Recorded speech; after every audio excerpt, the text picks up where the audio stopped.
Vamos discutir as novas recomendações para a quantificação das cavidades em adultos.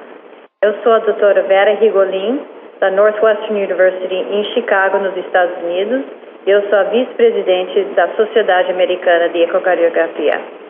Comigo é o Dr. Arnaldo Rabiskowski, que é o presidente da Sociedade de Imagem no Brasil.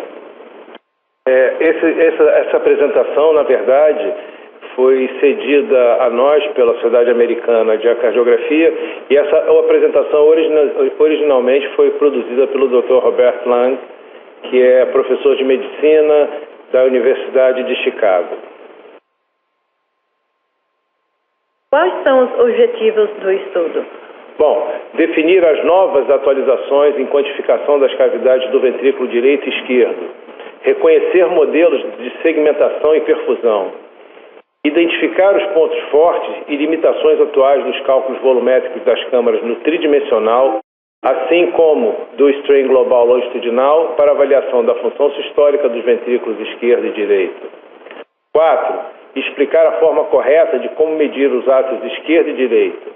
5. Definir a forma correta e momento do ciclo para as medições da raiz da aorta. Essas novas recomendações foram feitas das recomendações de 2005, publicado no Jornal da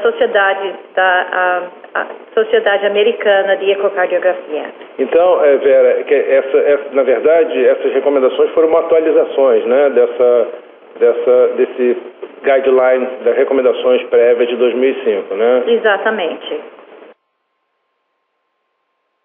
Bom, essas recomendações anteriores foram traduzidas para vários idiomas, como vocês podem ver, para o chinês, para o francês, para o espanhol, e deram origem a vários a pôsteres, né? E vocês podem encontrar na internet aproximadamente 5.500 citações referentes a esse guideline anterior. Mas também esses guidelines anteriores teve uns problemas. Quais são alguns problemas que teve naquele? Na quantificação das cavidades cardíacas. O que há novo nas recomendações novas? Bom, essas recomendações atuais foram feitas baseadas em base de dados, foram utilizados parâmetros, mensurações que não eram feitas habitualmente no passado, porque a tecnologia não existia. Então foram introduzidas imagens de deformações e imagens de 3D nessa base para ser incorporado como medidas. E isso foi feito para eliminar discrepâncias entre as recomendações passadas. Então, as recomendações agora foram publicadas esse ano no Jornal da Sociedade de Ecocardiografia Americana, e podem ler sobre isso no internet. E nós, como vocês vão ver mais para frente, nós fizemos uma tradução completa dessas novas recomendações. Então, quais são os valores do corte por gravidade das abnormalidades? Bom, os valores de corte foram baseados em desvio padrão. Já existem dados prontos, os parâmetros do eco são normalmente distribuídos, a distribuição é assimétrica. Os valores de corte são baseados em percentis, 95%. Os valores de corte são baseados em desfechos ou prognósticos. Os valores de corte para a fração de ejeção do VE, tamanho do átrio esquerdo e massa do VE são baseados no consenso dos autores. E os valores de referência normais para o eco bidimensional? Foram 7 bases de dados: Asclepius, Flamengo, Cardia 5, Cardia 25, Padua 3D, EcoNormal e NorStudy. 100 estudos de contraste. Foram considerados idade, sexo, etnia, altura e peso. Os pacientes tinham pressão arterial normal, sem diabetes, IMC normal, creatinina, taxa de filtração glomerular, colesterol LDL e triglicerídeos normais. Então, vamos concentrar agora no ventrículo e o átrio esquerdo. Como nós avaliamos a função do VE? Bom, nós podemos avaliar de maneira subjetiva, né? Mas existem alguns problemas com essa avaliação.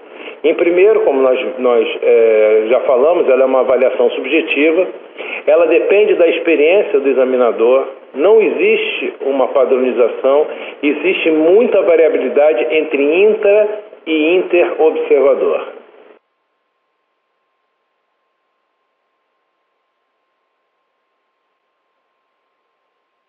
Então, o jeito tradicional de fazer uma avaliação do ventrículo esquerdo é pelas medidas lineares. Bom, as medidas de dimensões internas podem ser obtidas pelo modo M guiado pelo eco bidimensional. Embora as medidas lineares obtidas pela imagem do bidimensional sejam preferidas atualmente, a fim de evitar a seção oblíqua do ventrículo esquerdo. Como vocês estão vendo na imagem inferior, na linha pontilhada, se você fizer uma mensuração oblíqua, você pode ter uma medida incorreta da função do ventrículo esquerdo. Então, nessas recomendações atuais, se dá preferência a que seja feita uma medida guiada pelo bidimensional. E as dimensões do VE? Então, elas, como a atual recomendação, primeiro, é que elas sejam guiadas pelo bidimensional, e como vocês podem ver aqui, elas são agora são incorporadas a avaliações tanto para homem quanto para mulher e a partir da superfície corpórea. Vocês podem apreciar aqui embaixo as dimensões do ventrículo esquerdo na diástole e na sístole, e reparem que está distribuída para homem e para mulher.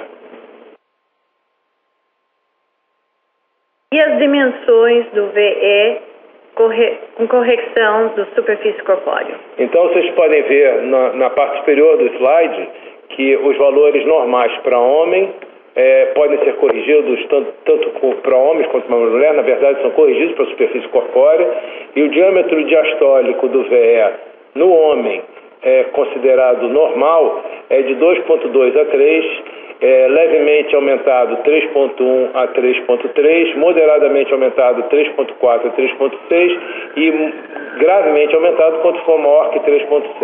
E o diâmetro sistólico final pela superfície corpórea também está aqui representado, vocês podem ver aqui na tabela, e das mulheres também os diâmetros diastólicos para a superfície corpórea e diâmetro sistólico estão aqui representados.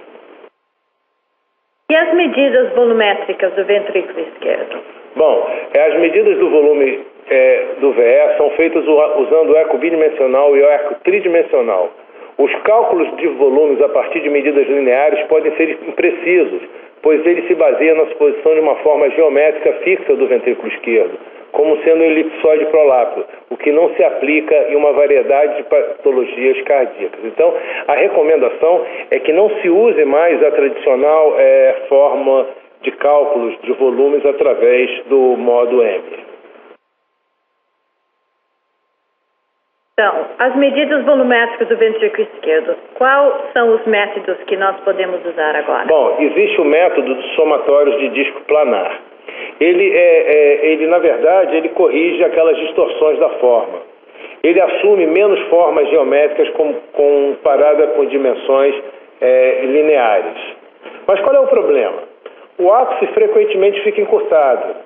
O endocárdio nem sempre é bem visualizado e não visualiza distorções da forma que não estejam no apical 4 e 2 câmaras, porque, como vocês podem ver, ele se baseia apenas nesses dois cortes. O método área-comprimento, que é esse método que vocês estão vendo abaixo, ele faz uma correção parcial das distorções da forma. Mas o ápice, qual é o inconveniente? Que o ápice frequentemente fica encurtado, ele é muito baseado em forma geométrica e os dados da população normal são muito limitados. E também as medidas do VE pelo eco 2D, o bidimensional, também é corrigido pela superfície corpórea. Bom, então, como vocês podem ver nesse slide, elas são corrigidas para homem e para mulher, pela idade, pela superfície corpórea, e vocês podem ver aqui embaixo estão representados os volumes do ventrículo esquerdo baseado pela superfície corpórea. O volume diastólico final e o volume sistólico final em ml por metro quadrado estão aqui representados. E também tem os valores para os homens e para as mulheres. Exato. E as medidas do VE pelo 2D também corrigido pelo superfície corpóreo. Então, aqui a gente pode ver que o volume diastólico final do VE, apenas resumidamente falando, corrigido para a superfície corpórea, no homem, ele é normal entre 34 a 74 ml de diastólico, de sistólico 11,31. E vocês reparem que o volume diastólico final é considerado gravemente aumentado quando ele é maior que 100 e o sistólico quando ele for maior que 45.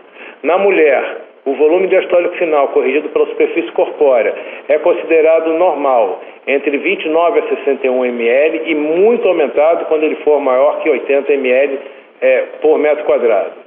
E aqui embaixo vocês estão vendo que o volume sistólico do VE corrigido pela superfície corpórea, ele é normal na mulher em 8 a 24 ml e ele é muito gravemente aumentado esse volume quando ele for maior que 40.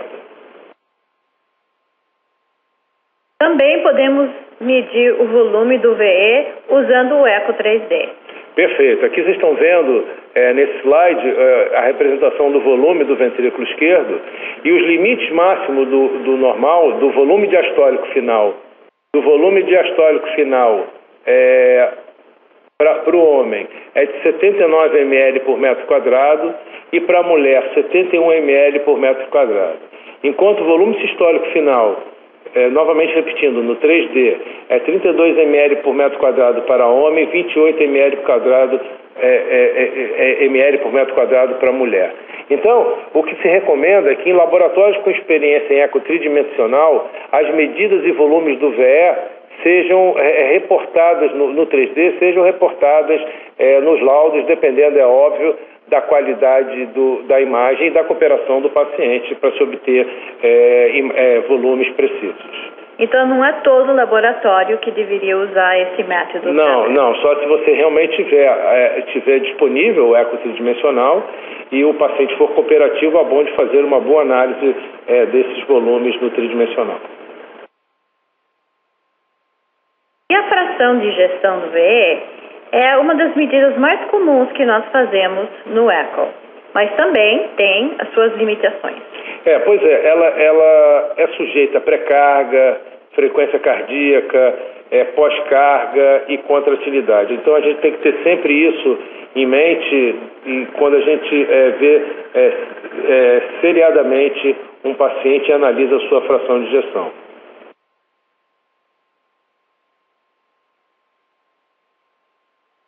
Então, quais são os dados da fração e gestão e quais são as diferenças nessas novas recomendações em comparação às recomendações de 2005? Reparem vocês que em 2005 a fração de ejeção considerada normal era quando ela fosse maior que 55%. No guideline atual, nas novas recomendações, se considera que uma fração de ejeção normal quando for maior que 52%. Então aí a gente já pode apreciar uma mudança. Então nas recomendações atuais a gente considera uma leve queda da fração de ejeção, com fração de ejeção entre 51% e 41%, uma moderada queda quando for 40% a 30% e uma grave queda quando for menor que 30%, a exemplo do que existia, da recomendação que existia em 2005. Também tem os dados normais da fração de gestão do VE para homem e para mulher. Exato. Então, no homem a faixa normal é entre 52% e 72% e na mulher entre 54% e 74%.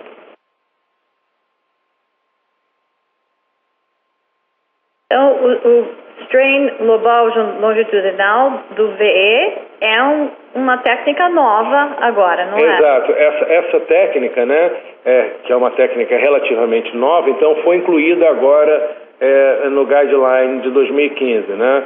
Então, é difícil, assim, foi difícil para os autores do guideline recomendar um valor padrão, como vocês vão ver mais adiante, né?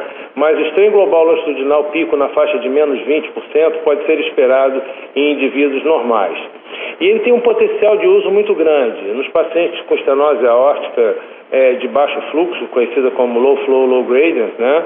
Pacientes em uso de quimioterápico na cardio-oncologia e o potencial uso nas insuficiências valvares, nas lesões valvares desse método como um preditor de eventos futuros.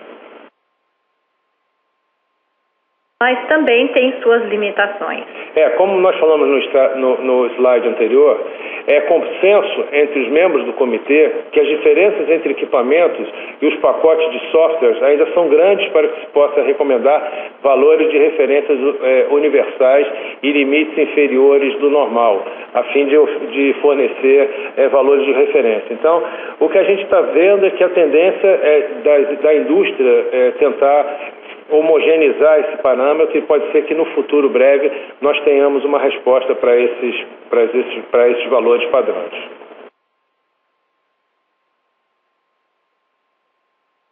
Então, além de fazer uma avaliação da fração ejeção, nós também fazemos uma análise do ventrículo esquerdo com mais detalhes.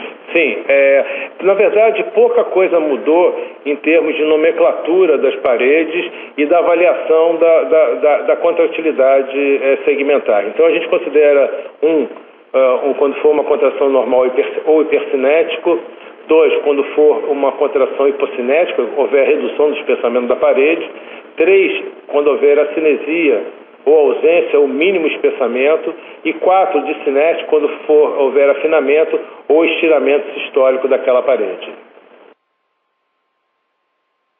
E os territórios de perfusão? Também, como vocês podem ver, isso é óbvio, não tinha como haver nenhuma mudança significativa, né?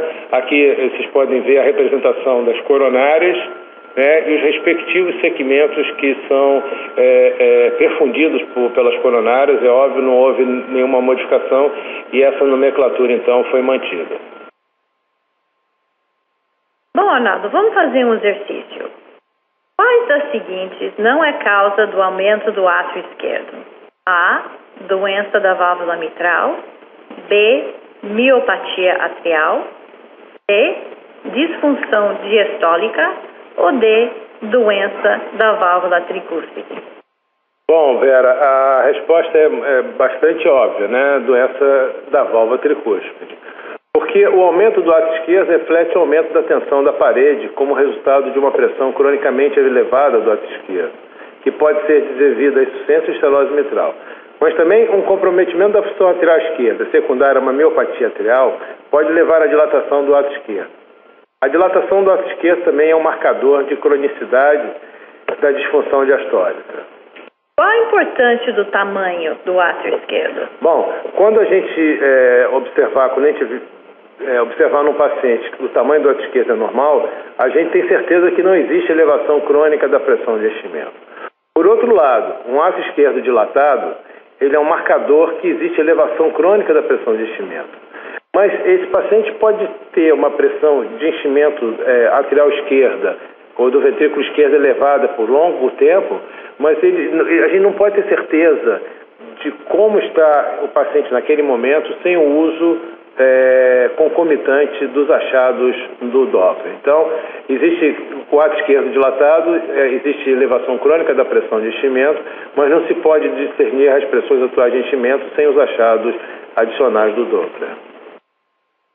E esses balões mostram o que você está falando. Explica um pouquinho mais. Então, sobrecarga crônica, tamanhos aumentados. Nós, para a mesma pressão, podemos ter tamanhos diferentes como a gente está vendo aqui nesses balões de festa de criança.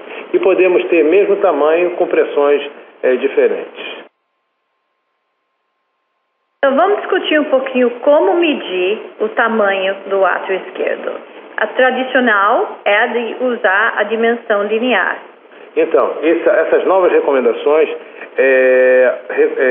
falam que nós não devemos colocar no laudo do átrio esquerdo do paciente o tamanho clássico que a gente usava do diâmetro antes e posterior do átrio esquerdo. Nós sabemos que essa medida é sujeita a imprecisões, porque a coluna pode não aumentar e o átrio esquerdo pode não aumentar na direção antero-posterior. A gente já sabia já há algum tempo que o ideal era apenas basear pelo volume do átrio esquerdo.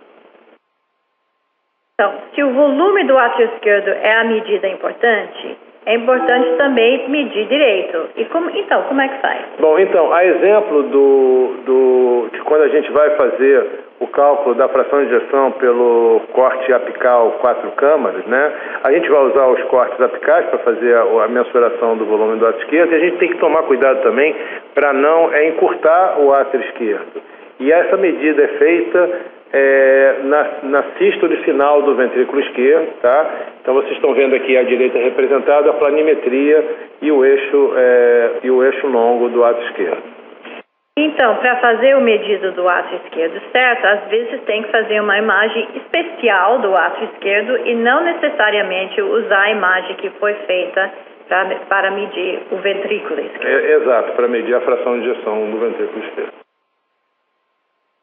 Então, quais são os métodos que poderiam usar para medir o volume do átrio esquerdo? Bom, existe o método de Simpson biplanar, né? Existe o método área-comprimento biplanar.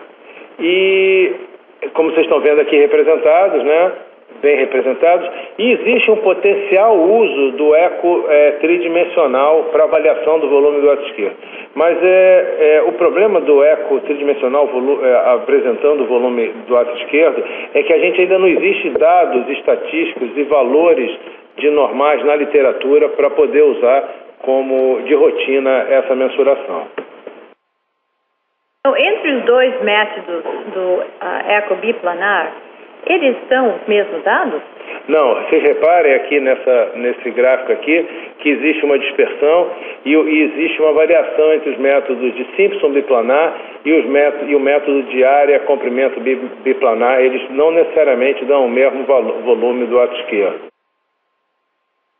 Então, nos dados do átrio esquerdo de 2005, que era considerado normal, são iguais nessas novas recomendações?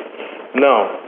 Como vocês podem ver, no slide a seguir, os volumes do átrio esquerdo corrigido para a superfície corpórea mudaram. Então, a recomendação de 2005 dizia que o volume do átrio esquerdo era considerado normal quando ele fosse entre 16 e 28 ml por metro quadrado. Reparem vocês que agora essa medida foi aumentada, então considera-se um volume do átrio esquerdo normal, corrigido para a superfície corpórea, quando ele for de 16 a 34 ml por metro quadrado. Mas, Vera, o que a gente observa também em relação aos tamanhos de considerar um aumento grave? Que mudança que aconteceu? Então, em 2005, a medida do átrio esquerdo grave era acima de 40 ml por metro quadrado. Agora mudou para acima de 48. Vamos fazer então, Vera, um outro exercício. Qual a seguir não é um método para medir o volume do átrio esquerdo? Modelo elíptico usando 3 medidas lineares, modelo esférico usando 2 medidas lineares, método de somatório de discos assumindo uma forma oval a partir de uma imagem única ou biplana, método biplano usando áreas do átrio esquerdo e comprimento pelos cortes apicais 4 e 2 câmaras. Resposta: modelo elíptico usando 3 medidas lineares. O volume atrial esquerdo pode ser calculado a partir de 3 medidas lineares usando o modelo elipsoide. Entretanto, esse método não é recomendado, pois é limitado pela relativa inacurácia dessas medidas lineares. Ao invés, o método de que usa o somatório de discos é o recomendado. Então, agora vamos falar um pouquinho sobre a massa do ventrículo esquerdo. Bom, o método linear, embora ele não seja recomendado, como a gente já falou, para avaliação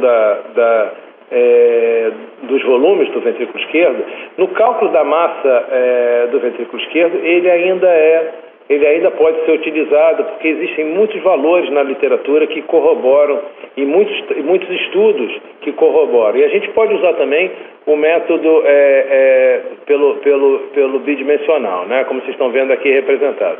E o importante é que, pelo bidimensional, os valores normais por metro quadrado foram separados entre homem para mulher, a exemplo que já existia anteriormente, né? E a massa do VE e os volumes e a espessura de septo e parede também são divididos entre homem e mulher. E o método 3D?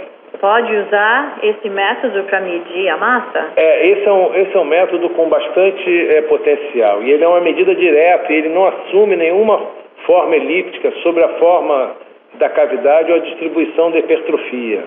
Ela é mais acurada do que a medida linear ou do bidimensional. Ela é mais reprodutível entre medidas e testes ou retestes. E ela é melhor para discriminar pequenas alterações no mesmo paciente. Só que os valores normais menos bem estabelecidos. Depende da qualidade da imagem e, como vocês sabem, para se obter uma boa imagem no 3D é necessária a cooperação do paciente. E nas recomendações de 2005 tinha uma descrição das formas geométricas, né? Isso acho que não mudou, não, né? Tá tudo igual. Isso não muda. Então agora, vamos falar um pouquinho sobre a aorta. Esse é um tema bastante interessante, né? Porque existe muita discrepância na literatura entre o que se mede na tomografia, na ressonância, na ecocardiografia, mas o mais importante, como vocês podem ver aqui, é que se façam as medidas todas no anel, a nível dos seios coronarianos de Valsalva, a nível da junção sinotubular e a nível da aorta ascendente. Vocês podem ver que a raiz da aorta é uma estrutura bastante complexa e, por isso, então, essas novas recomendações de mensurações incluem a aorta separadamente. E o anel da aorta é medida no meio da sístole. Exato. O que se recomenda, na verdade, é que seja feita um zoom e a medida do diâmetro na via de saída, no anel aórtico, seja feita no meio da sístole do ventrículo esquerdo, como vocês podem reparar, com a válvula aórtica aberta nessa imagem. E a medida da raiz da aorta? Ela pode ser feita também, e deve ser feita quando você tiver, pelo eco tridimensional, que te dá uma medida bem acurada desse ponto da aorta. E também, só para saber que essa medida agora é muito importante, como tem muitas válvulas percutâneas. Exato. Né? É importante que a gente faça uma medida cada vez mais precisa, né, Vera? Então a gente está vendo aqui, nesse diapositivo, a gente está vendo à esquerda imagens de tomografia e à direita imagens no eco tridimensional. E vocês reparem que existem ainda dados conflitantes de qual a melhor maneira de medir a raiz da aorta, se é intercomissural, se é no meio do seio coronariano, e essa padronização, então, ela está sendo cada vez mais discutida. E o eco 3D dá para medir as outras partes da aorta, mas não é no sístole, né? Não, olha só. Não só no eco tridimensional, como no eco bidimensional, o anel, como a gente já tinha visto anteriormente, ele é medido no meio da sístole. Os seios, as outras medidas todas da aorta ascendente, elas são no fim da diástole. Então, o seio de Valsalva, reparem vocês, à direita, o seio de Valsalva é medido com a válvula aórtica fechada, ou seja, na diástole final. A junção sinotubular também é medida na diástole final, aqui vocês estão vendo a válvula óstica fechada, e a aorta ascendente também no fim da diástole. Então, isso é uma coisa que a gente tem que ter na cabeça, que a única medida no meio da sístole é do anel aórtico.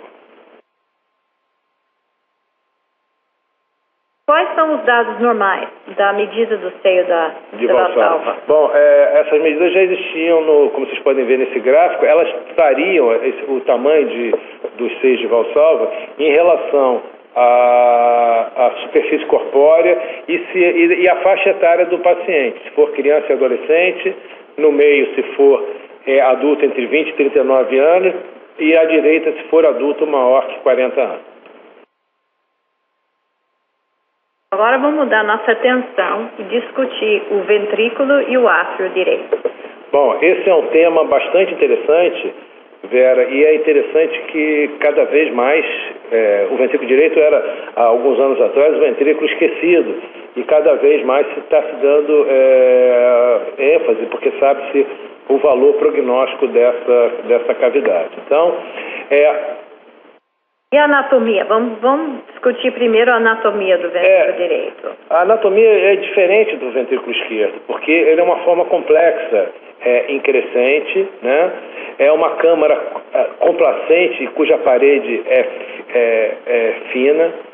O ventrículo esquerdo, ele trabalha sobre uma baixa resistência pulmonar e uma pós-carga baixa, e ele é sensível a variações na pós-carga. Ele pode dilatar ou hipertrofiar, dependendo. Então, essa figura anatômica, ela foi muito feliz, porque mostrou exatamente como funciona a anatomia do ventrículo direito, com uma via de entrada, um corpo e uma via de saída representada ali pelo infundíbulo e a válvula pulmonar. Então, como o formato do ventrículo direito é diferente do ventrículo esquerdo, é importante fazer os cortes do eco para visualizar e para ver o ventrículo direito bem, né? Olha, Vera, eu acho que essa foi uma das grandes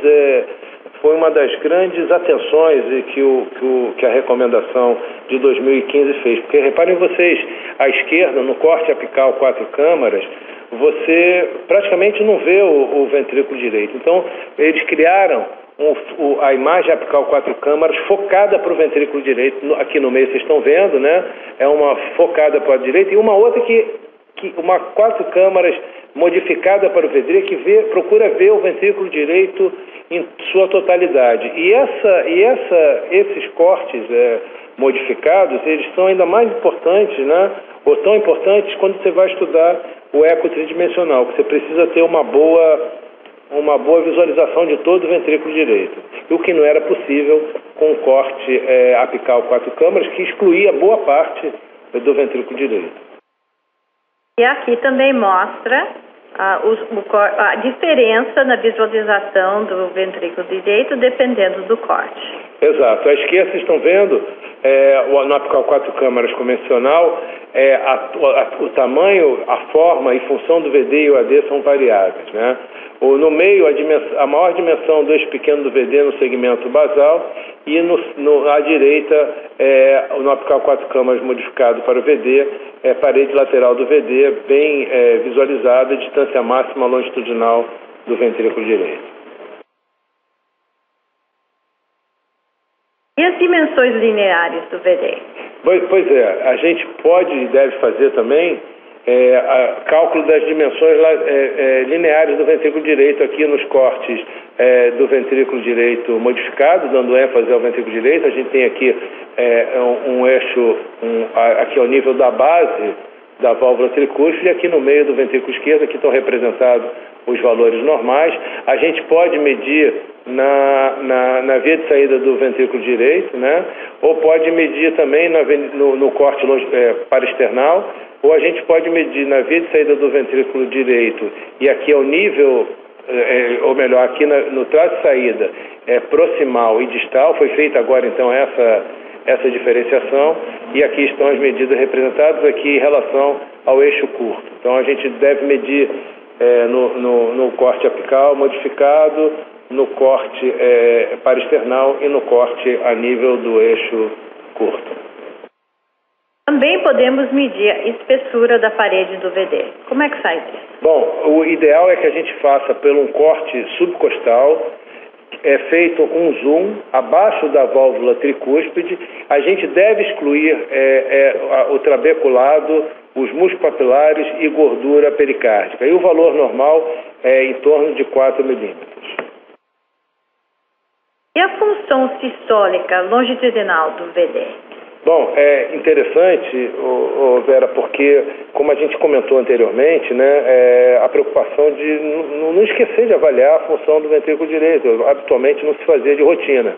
Então, foi mantido o TAPS, só que o valor da normalidade do TAPS, ele agora, reparem vocês que se ele for menor que 17, a excursão do anel tricuspídeo é considerado anormal. A gente pode usar também o Doppler tecidual do anel lateral da tricúspide, ou então o strain da parede livre do ventrículo direito. Então, reparem vocês que o valor da normalidade do Doppler, da onda sistólica do Doppler tecidual, ele é normal quando for maior que 9,5, ou seja, menor que 9,5, assim como um TAPS menor que 17, são sinais de disfunção ventricular esquerda. E o strain global longitudinal da parede livre do ventrículo esquerdo, se ele for maior que menos 20%, ele é considerado normal. Então, cada vez mais se dá ênfase para que não se deixe passar disfunção do ventrículo direito no exame de ecocardiografia. Bom, e a função global do VD? Bom, também, Vera, a exemplo do que se fazia anteriormente, né, que é o índice de Taper ventrículo esquerdo, está dando-se bastante ênfase para o Doppler pulsado do anel tricuspide, da via de saída do VD, como vocês estão vendo no slide na figura superior, para cálculo do índice de performance miocárdio do ventrículo direito, né? Então a gente pode fazer esse índice não só pelo Doppler pulsado, como pelo Doppler tecidual no anel tricuspídeo, e os valores de referência da normalidade são quando pelo Doppler for maior que o normal é quando ele for menor que 0,43, ou seja, maior que 0,43 indica uma disfunção pelo Doppler pulsado do ventrículo direito. E no Doppler tecidual do anel tricuspídeo, quando tiver um valor de anormalidade, um valor maior que 0,54, esse é um sinal de disfunção do ventrículo esquerdo. Ou seja, no Doppler tecidual, o valor normal tem que ser menor que 0,54. E as dimensões lineares e a área do VD, como é que se faz? Então é a mesma coisa. Esse slide aqui de baixo está chamando a atenção, né? A gente já fazia há muito tempo o valor, a fração de encurtamento do ventrículo direito, mas reparem vocês que dependendo de como se angula o corte apical, ele pode variar muito essa fração de encurtamento. Então, vocês estão vendo que aqui na tradução, da maneira como é cortado o ventrículo direito, as dimensões lineares e área do VD podem variar amplamente no mesmo paciente com mínima rotação na posição do transdutor. Então, a gente deve estar atento sempre a esse fato. E como é que se mede a área do VD? Bom, ela é feita de maneira... primeiro a gente tem que medir na diástole final e na sístole final. Então vocês estão vendo aqui que a gente mede desde o anel tricuspídeo, passando pela parede livre do ventrículo direito, pelo septo interventricular, até o plano do anel tricuspídeo. E a exemplo do que a gente tinha falado anteriormente, a gente tem que excluir trabeculações, músculos papilares e banda moderadora. Os valores de referência normal estão aqui representados pela superfície corpórea, tanto na diástole como na sístole. E também os dados são diferentes em homem e mulher. Exatamente. E a gente considera anormal quando essa fração de encurtamento for menor que 35%. E também podemos usar o eco 3D para fazer uma avaliação do átrio direito. Do ventrículo direito. Desculpe, do ventrículo direito. Então, Vera, o interessante é que, como a gente falou, a gente sabe, o ventrículo direito é uma estrutura muito complexa de analisar. Então, o eco tridimensional veio para melhorar essa avaliação do cálculo de volume e fração de ejeção do ventrículo direito. Então, o eco tridimensional é uma ferramenta com potencial muito grande para essa avaliação. O formato diferente do ventrículo direito pode ser uma técnica muito boa, né? Com certeza, é uma técnica promissora e que com a melhora da imagem dos equipamentos, é uma técnica que realmente veio para ficar. Então, podemos usar o Eco 3D para medir o volume. Exatamente. Então, a gente está vendo aqui que volume e fração de ejeção do VD, tá? Existe medidas diferentes para homem e para mulher, mas o que a gente sabe mais ou menos é que o valor anormal é quando a fração de ejeção for menor que 45%. E a segmentação e perfusão do ventrículo direito? Pois Vera, agora nesse último guideline foi dado importância para que se considere a coronária direita e os seus ramos em relação aos segmentos que são perfundidos. Então, vocês podem ver aqui que a descendente, a coronária direita e a artéria descendente posterior irrigam a parede inferior do ventrículo direito. Esse é um corte apical para o VD, vocês estão vendo o ventrículo direito e o átrio direito, né? Ele irriga também esse segmento aqui do septo posterior e esse aqui aparecendo o seio coronariano. Aqui a artéria coronária direita e o ramo marginal agudo nutre esses segmentos aqui da parede lateral do ventrículo direito, como vocês podem ver, e a descendente anterior irriga também alguma parte do ventrículo direito, como vocês estão vendo aqui representado em verde. Então, foi interessante porque essa figura, Vera, não existia no guideline anterior, dando ênfase, então... a importância do ventrículo direito, né? E da coronária direita e sua perfusão e sua nutrição para as paredes respectivas do ventrículo direito. Tá bom, vamos mudar agora a atenção para o átrio direito. É importante medir o tamanho. Isso, então, a medida linear do átrio direito, o eixo menor do átrio direito deve ser medido no corte apical 4 câmaras, na distância entre a parede lateral atrial e o septo interatrial, a nível do meio do átrio direito, na metade do eixo longitudinal do átrio direito. E o volume é feito, como vocês podem ver aqui, o volume é feito tracejando, então, os bordos do átrio direito e passando pela válvula tricúspide, com a válvula tricúspide fechada. E isso é uma mudança importante das recomendações de 2005, porque naquelas recomendações o volume do átrio direito não existia. Exatamente. Então a gente está vendo aqui recomendado e aqui embaixo a gente está vendo que o volume pode ser diferente entre homem e mulher, né? Considerando o normal por metro quadrado, né? Por superfície corpórea para a mulher 21 mais ou menos 6 e para o homem 25 mais ou menos 7. Bom, agora vamos terminar com como medir a pressão do átrio direito. Bom, a recomendação é que a gente faça a medida no corte subcostal, 1 a 2 centímetros da chução com o átrio direito, né?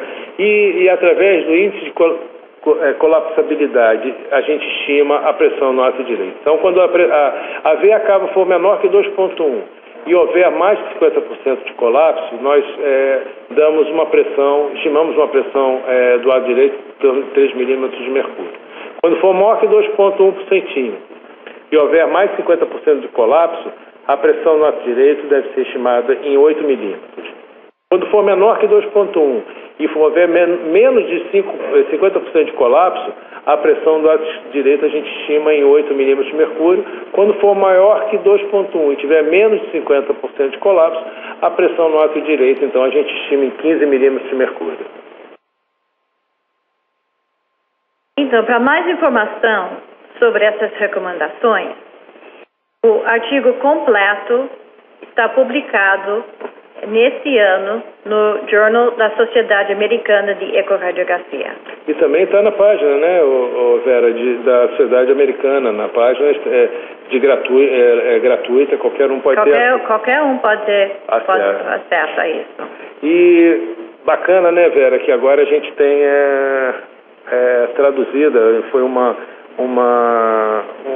associação que a Sociedade Americana fez com o Departamento de Imagem Cardiovascular, disponibilizou para a gente o texto completo e já está disponível não só no site do departamento, como no site da Sociedade Americana. E é uma oportunidade, Vera, de agradecer aqui a Sociedade Americana por ter cedido esses guidelines para que nós fizéssemos essa tradução.